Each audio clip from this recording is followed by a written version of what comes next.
I'm Linda Holmes. Welcome to NPR's Book of the Day. We've got two very different books today about feeling at ease in the world when you're young. In a bit, we'll hear from a psychologist whose new book is about raising healthy teenagers through their sometimes stormy emotional lives. But first, a graphic novel called Mija about a teenager named Christine. Christine takes a trip from their home in Texas to Mexico to visit their grandparents. The book's writer and illustrator, Christine Suggs, talked to NPR's Scott Simon about how it feels to write a book about your teenage self and the struggles you had fitting in. And since the book's subtitle refers to Christine's bilingual summer, they talk, too, about choosing not to translate the Spanish in the book. That way, the readers who don't speak Spanish can sit with that experience, much as Christine does during their travels. This message comes from NPR sponsor Grammarly. With one click, you and your team can easily brainstorm, rewrite, and reply with personalized suggestions. You'll be amazed at what you can do. Go to Grammarly.com/go to download for free. Christine Suggs has taken pages from their own life to tell the story of a 16-year-old Christine who takes a trip to visit their grandparents and aunt in Mexico. They don't speak Spanish, they don't know the city, and they don't feel that they fit in. Not in Mexico, not really back home in Texas either. Mija, My Bilingual Summer in Mexico is the graphic novel from Christine Suggs, an illustrator and comic artist who joins us now from Dallas. Thanks so much for being with us. Thanks for having me. Is this you, Christine? Are you two Christines? I mean, it is a trip writing about your teenage self. I mean, I'm definitely a different person from when I was then, and it was really fun to kind of dive back into that mindset.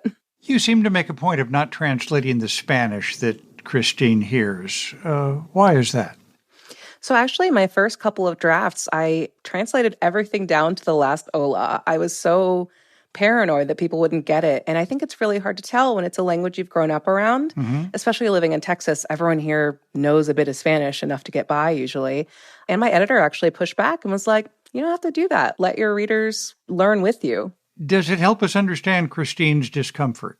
I think so. Like, it's definitely a culture shock. You kind of miss hearing English after a while. You start to feel like there's a line in the book that says, I feel like just a body without a voice. And you feel a little bit isolated, honestly. Yeah. Christine muses at one point to themselves, I stick out here just like I do at home. Help us understand why. So I came up in the 90s and the early 2000s. And this was a time when I just didn't see anyone who looked like me on the cartoons that I so loved and adored. You know, this was the age of something literally called heroin chic. And I'm over here, a fat kid, a half Mexican kid. And I really felt out of place from a pretty early age and got bullied from a pretty early age. So going to Mexico, I still didn't fit in there either. You know, everyone is tanner than me. Everyone speaks the language better than me. It didn't quite feel like home, but it still did in a weird way. It's a very unique experience. Christine sees things that were part of her mother's childhood. That helps, doesn't it? Yeah. I think getting to see your parent as they were as a kid is always interesting, especially when you see your parent being parented. And I love meeting my friends' parents. I'm like, oh, this is like a shortcut to all the knowledge of you. That's usually the sign to start cringing and scrunching down too, isn't it? I mean, a little, yeah. It's like, oh, this is where you get all those ticks, huh? But seeing my mom interact with her parents is always a trip because they have such a different relationship than me and my grandparents. They're much more affectionate with me. They spoil me like crazy. That's just kind of the culture there. It's yeah, you take care of the grandkids like that. But with her, they're a little more reserved and they are a little more strict. Even now, as an adult, the scene in the book where they make her go change her shirt, that still happens today. They have commentary on the fashion. We can feel that our children reflect us, whereas our grandchildren, oh, who cares? Yeah. It's I just want to feed them good food and spoil them.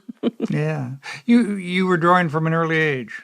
Yes. I didn't start taking it seriously until maybe early high school, late middle school or something. I started copying some Lion King pictures and some bad anime. But my older brother would write these hilarious like James Bond knockoff stories. And so I wanted to be like him in everything. So I started copying him. And eventually I started wanting to like draw what I was writing about. And it just kind of grew from there. But I've always been like very visual and just very into that. And what comes first to you, words or image? I would say words. Whenever I write a comic, I always start with a script. And it's fortunate that I'm like mostly doing autobiographical work because I know how to draw myself. So I don't have to practice that too much. Drawing yourself can be hard, though, can't it? It can be. One of the things that was really difficult was going back and finding photos of the trip for research because I was the thinnest I've ever been. I was like roughly a size 8. And I felt the worst about my body I'd ever had. So it was really a challenge to try to figure out how to depict that person and who they were then and being honest to like my shape at the time, but also to like try to show that at that time I was still struggling with my image, even though I'm much larger now. You note that you're much larger now, but how do you feel now? I feel a million times better. I feel pretty hot. What changed? Oh, man, a lot of things. I would say, namely therapy and buying nicer clothes for myself. But, it took a lot of work and it took a lot of sitting down and realizing that I don't have to go along with what other people consider attractive and I can lean into what makes me feel good. Christine Suggs, their new graphic novel for young readers, Mija, My Bilingual Summer in Mexico. Thank you so much for being with us. Thank you so much for having me. This was very fun. Teenagers have always been complicated. They've always had lots of big and complex feelings. Psychologist Lisa Damour says, though, that there are some challenges that grew out of the heaviest impacts of the pandemic that are still echoing for lots of kids.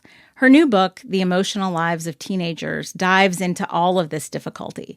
She talked to NPR's Rachel Martin about social anxiety, when it's fine to feel lousy, and what it even means to be mentally healthy. In the couple of years that we've had to now try to recalibrate after the pandemic, what patterns did you see emerge in your patients? Let's take a 14-year-old who I care for, who had some anxieties about socializing prior to the pandemic, and then, of course, spent nearly a year and a half very cut off from social interactions. So now this young person is in a position where he can move back into the world. He can start to go to things, be invited to things, is getting invited to things that he wants to go to. But as the event approaches, whether it's a get-together with a friend or going to a game, he becomes very, very tense and very, very anxious about going. So the closer it gets, the more likely he becomes to say, okay, never mind, I'm just not going to go. When he does that, and this is what I worked with him on, two things happen at once. First, he instantly feels better. It actually does relieve his anxiety to decide not to go, right? As soon as he avoids, he feels instantly better. And we call that a reinforcing experience. Something that, if you do it, you feel better, you want to do it again. The other problem is that whatever he imagined about how frightening that social activity was going to be goes completely unchallenged. And so his belief about how tense or anxiety-provoking a social situation could be remains completely as it was, without any new information. Yeah. So what we work on is just wading in. And I'll work with him. I'll say, can you go to this thing for 20 minutes and see what it looks like? And if you really, if you're having a hard time after 20 minutes, maybe you could leave at that point. And then we work on building up his strategies for managing anxiety when it comes. But the goal around avoidance is always to help the young person, or actually really a person of any age, slowly find their way back in, because until they do, their anxiety will stay very high. The point of your book, as I took it, is not to tell parents and caregivers how to make intense emotions like anxiety, but also anger and sadness and loneliness, to not make those emotions go away. You're saying that powerful emotions for teenagers are a feature, not a bug. It's just something to be managed. Can you talk more about that? I think something happened. It was happening before the pandemic, and I feel like it deepened in the pandemic, where there came to be this cultural equation of, you know, you're mentally healthy if you feel good, or you know your kid's mentally healthy if your kid seems to feel good. And that's not how we've ever assessed this as researchers or clinicians. Mental health means having feelings that make sense in their context and then managing those feelings well. So if you're a kid who maybe you had a day where you did really, really poorly on a test and you are quite upset about that, the presence of that distress is, first of all, probably unavoidable. And second of all, may even be useful in terms of changing behavior going forward or giving the kid inspiration to maybe study harder for the next one. So we don't see the presence of distress in that circumstance as grounds for concern. And we even see it as sort of evidence that the teenager works exactly as we expect they would, that they become upset under upsetting conditions. What we focus on is how the emotion gets managed. And what I work through in the book are better and worse ways that kids manage emotions and how adults can support them in building a really adaptive and broad repertoire for managing distress. But you're exactly right. It's not about preventing distress in teenagers or making it go away quickly. We couldn't if we wanted to. The work of the adults around teenagers is to help them have adaptive and effective ways to handle upsetting feelings when they invariably arrive. I love this line that you wrote in the book. Somewhere along the way, we became afraid of being unhappy. And that's just not just for teenagers. That's for all of us, all the people at all the stages of human development.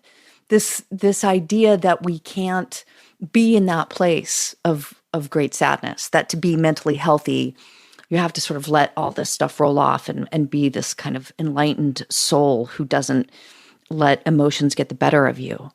And it was reassuring to me anyway to read that it is okay, not only okay, but a sign of solid mental health to be able to engage in those darker spaces. It's just giving yourself and your kids the tools to climb out. Absolutely. And I will say, we do have an adolescent mental health crisis. That is real. And that is getting a lot of much deserved coverage. But I think that has, in fact, exacerbated parents' anxieties about their kids' own distress. Because with all of those headlines that are telling a true story, I think a lot of parents are looking at their particular 15-year-old who is having a meltdown in their particular kitchen and thinking, how do I know this is normal adolescence and not a mental health concern? Yeah. And so my aim in working through this book was to really give parents and adults around teenagers a way to tease those apart. And usually the way to know is if the feeling makes sense, that's a sign that things are moving in the right direction. And if the teenager handles it in ways that bring relief and do no harm, you can probably also feel reassured that you're looking at typical distress. Whereas if a teenager's feelings are way out of proportion to the event, or they handle the feelings in ways that are costly, such as smoking a lot of marijuana or being really hard on the people around them or getting online and stirring up all sorts of, trouble over there, that's when we want to tune in and make sure that young person is getting all the support they deserve.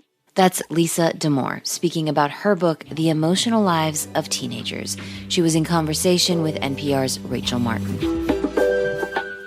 That's it for this week on NPR's Book of the Day. If you want more, you can sign up for our newsletter at npr.org/newsletter/books. I'm Linda Holmes. The podcast is produced by Isabella Gomez Sarmiento and edited by Taylor Burney. Our founding editor is Petra Mayer. The show elements for this week were produced and edited by Elena Burnett, Courtney Dorning, Phil Harrell, Kai McNamee, Jason Fuller, Justine Kennan, Andrew Craig, Dee Parvaz, Destiny Adams, and Rena Advani. Beth Donovan is our managing editor. Thank you for listening.